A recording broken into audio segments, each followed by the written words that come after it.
trong ma số nơi Krista như thế kia vòng vòng bên trong ma số nơi Krista như thế kia đi ba cao bên ngoài là Giêsu nam nên về ya pha vô pha thăng vòng vòng bên trong ma số nơi Krista như thế kia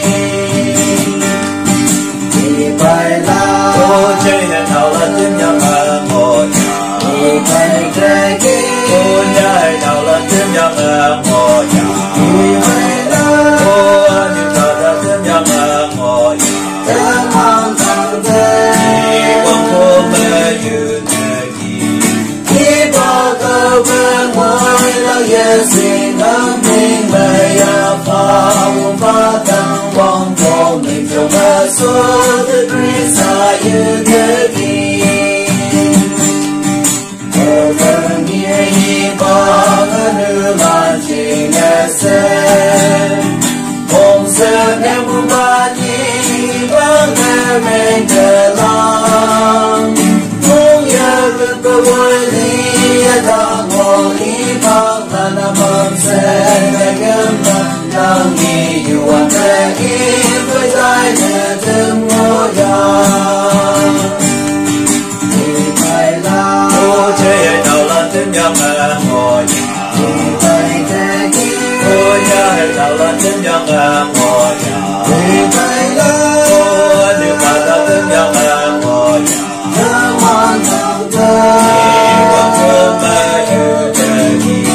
đi qua cầu bên ngoài là Giêsu nam minh đại ya pha vô pha thăng vòng vòng mình trong ma số the Krista như thế kia